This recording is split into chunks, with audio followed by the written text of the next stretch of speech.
Kamusta po mga kababayan, mga katambay, si Kamanong po, nagbabalik po muli para po magkomento po sa inyo. Magandang araw po, tanghali, hapon, gabi, madaling araw po sa atin lahat. Saan man sulok ng bansa o mundo tayo naroon, ay naway maingatan po tayong lahat mga kababayan. Umpisa na po natin mga katambay, ating komentuhan. Komentuhan po natin itong mga katambay, itong kaganapan, ito lang pong nakaraang gabi mga katambay. Nagpahayag po dito po sa Grand Rally po ng Congressman Marcoleta po. Dito po sa Philippine Arena po at talagang nahandun po ang Batang Agila ng Mindanao at talagang binuhos niya po ron talaga ang kanya pong saloobin at talagang pagkadismaya po sa ating gobyerno at syempre po sa nangyari po sa kanila, yung ginawa po sa kanyang ama na pagkidnap. At talagang sinabi niya po sa ating mga kababayan, sa ating po na talagang bumoto po tayo ng tama mga katambay. Napaka-importante po na ang ating bansa po ay maiayos muli mga kababayan. Ito po, painggan po natin ang Batang Agila po dito po sa Grand Rally po ng Congressman Marcoleta sa Philippine Arena. Nagkaagulo po ang ating mga kababayan mga katambay. Punong-puno po ang Philippine Arena po mga kababayan. Ito po, painggan po natin. Ayan, dumating ang Batang Agila guys. Ang Batang Agila. Ayun na sila. Duterte! Duterte! Duterte! Duterte! Duterte! Ituloy na to. Dumating ang Batang Agila guys. Ang tapang pa naman ng mukha, Agilang-agila yung mata. Magandang gabi sa inyo lahat! Ako si Veronica Kitty Duterte, bunsong anak ni Pangulong Rodrigo Roa Duterte!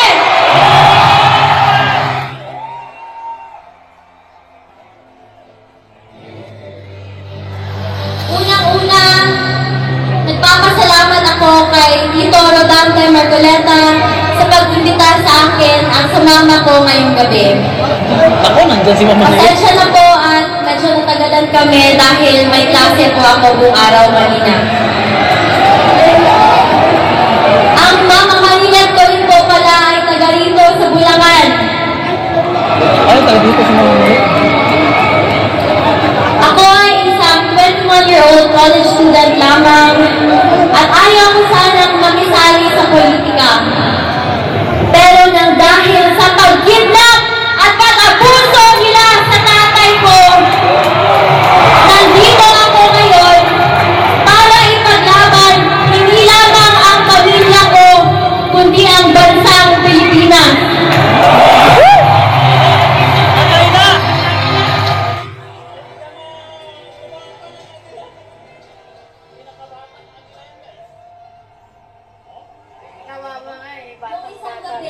Nagsalita ako sa rally sa Quezon City.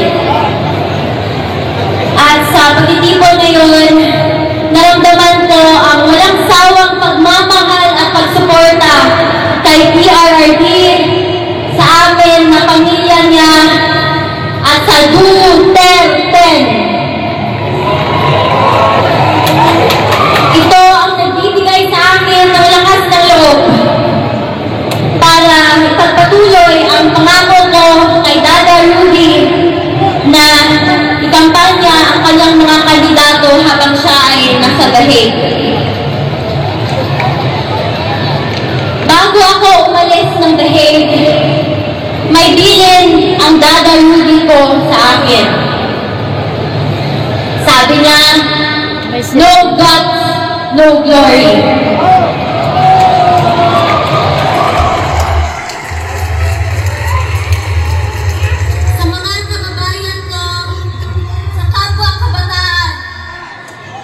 Bumoto tayo ng tama dahil dito nakasalalay ang kinabukasan nating lahat.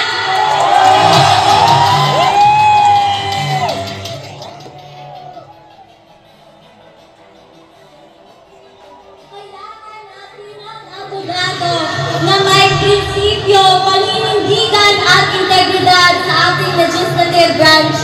gobyerno natin.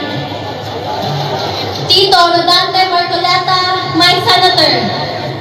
Number 38 sa balota.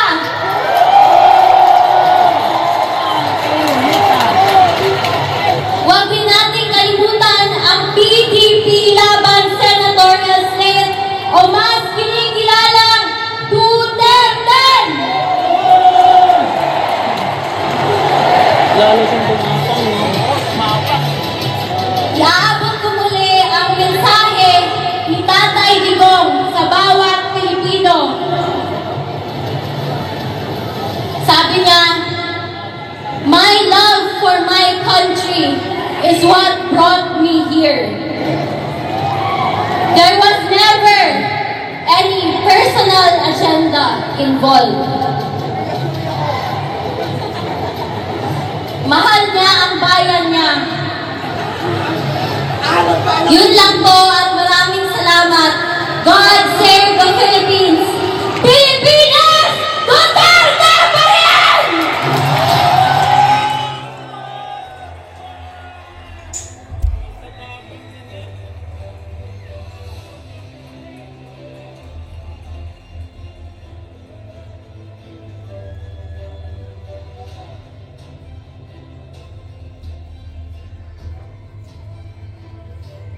Yan po mga tambay, ang Batang Agila po ng Mindanao mga tambay, ang bunsong anak po. Talaga pong pinagdiinan niya po mga tambay na talagang kailangan po natin ang Duterte mga tambay.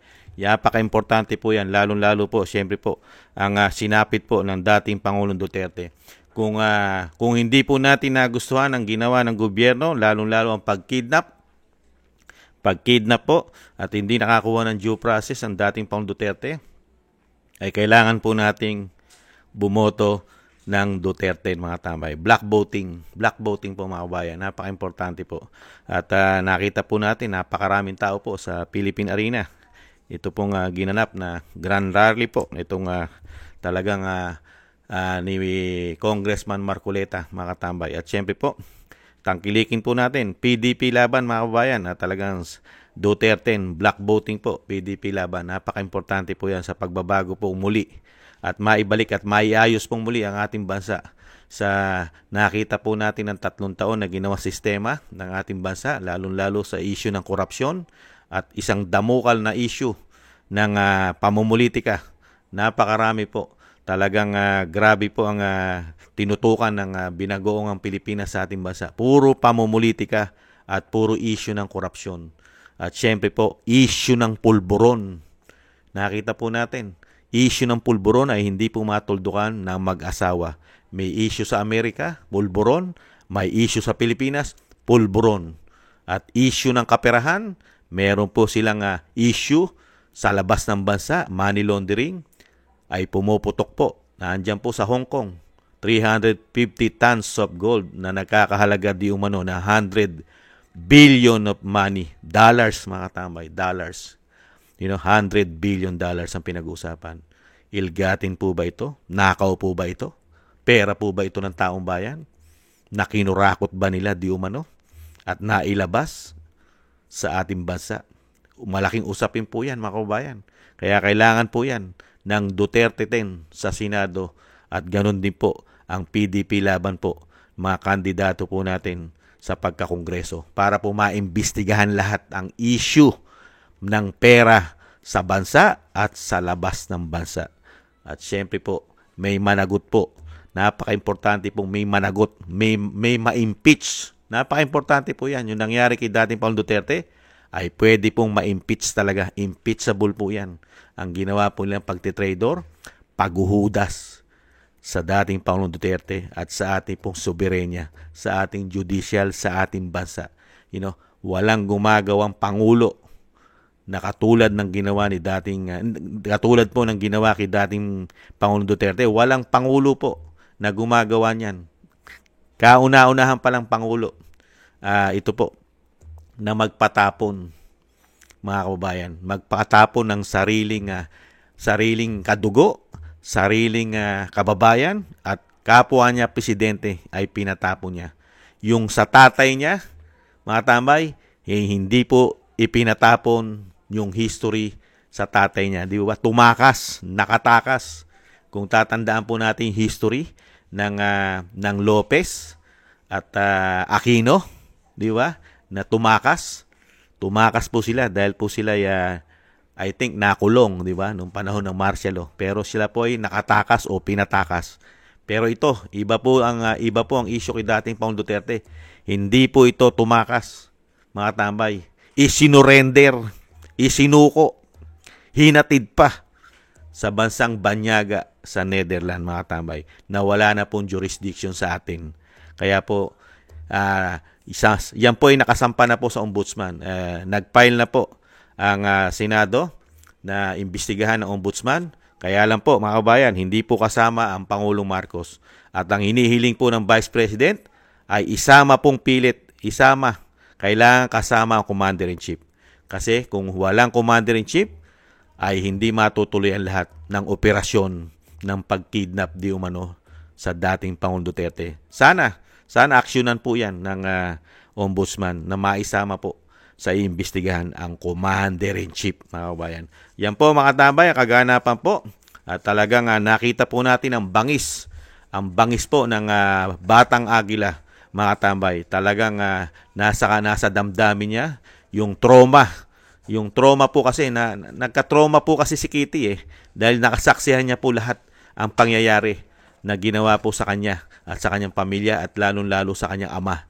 Kung paano po ito pinuwersa at talagang ginamitan po ito ng napakaraming kasundaluhan at kapulisan para po puwersahan pong mailipad o maialis at talagang hindi nakakuha ng due process sa ating bansa. Nakita po lahat ni Kitty. Kaya po masasabi niya sa kanyang puso at sa kanyang isip na talagang kinidnap ang kanyang ama dahil siya naman po ay hindi bobo tanga. Hindi po siya bobo at tanga. May alam din po siya lalo po sa proseso ng batas at dating pangulo ang kanyang ama na hindi man lang po nakakuha ng respeto lalo po sa kapulisan at sa kasundaluhan na misan niya po itong binigyan ng napakagandang pagtingin ang kapulisan at kasundaluhan. Di po ba? Nakita niyo po ang pagtingin at pag-alaga ni dating Pangulong Duterte sa mga kasundaluhan at kapulisan. Diba? Sa katunayan, dinagdagan pa at dinoble pa ang kanilang mga sweldo at pensyon. Pero sa kabila nun, ang iginanti pa sa kanya ng mga kasundaluhan at kapulisan ay ang pagtitrador di umano. Mismo sila ay wala nang naging respeto sa dating Commander-in-Chief nila, mga tambay. Dahil kaya sa mga general na nasisilaw kaya sa kapangyarihan at sa pera kaya, mga kabayan, nagtatanong lang po si Kamanong. Yan po, mga tambay, ang bangis po ng Batang Agila ng Mindanao. Talagang darating po ang panahon. Talagang makakasama na rin po sa paglilingkod ang Batang Agila sa mga darating na panahon. At meron po tayong makikitang napakaganda rin pong mangyayari at paglilingkod kung darating na po ang tamang panahon sa Batang Agila, mga kabayan. Yan, bumoto po tayo ng tama. At syempre po, yung sinasabi nga po ni dating Pangulong Duterte at Vice President, mga tambay, black voting, solid PDP laban, mga tambay, para sa pagbabago, mga kabayan. Maraming salamat po sa mga subscribers po natin. Maraming salamat po sa inyo, mga sa kasulok-sulukan ng bansa at kasulok-sulukan ng mundo na may mga Pilipino. Mabuhay po kayo, lalo po mga OFW, mga bagong bayani, mabuhay po kayo, mga kababayan. Thank you po. Shoutout po sa inyong lahat. At thank you po. Shoutout din po sa ating mga kababayan na nagbibigay po ng biyaya sa inyong lingkod.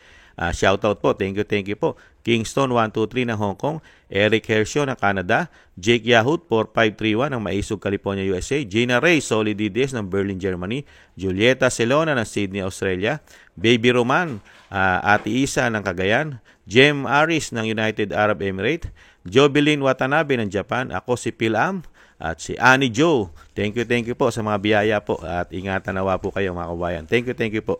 At syempre po, sa mga nakagusto po ng ating tambayan, mga kabayan, sa YouTube at TikTok, thank you po. At sa mga nagko-comment, like, share, and subscribe, maraming salamat po. At syempre po, sa dalangin at panalangin po natin, isama po natin ang dating Pangulong Duterte, ang Vice President, na maingatan po sila sa kanila pong mga Saka lalong-lalo po Vice President, nag-iikot po yan at napakarami pong kalaban na nagpapabagsak po sa kanya.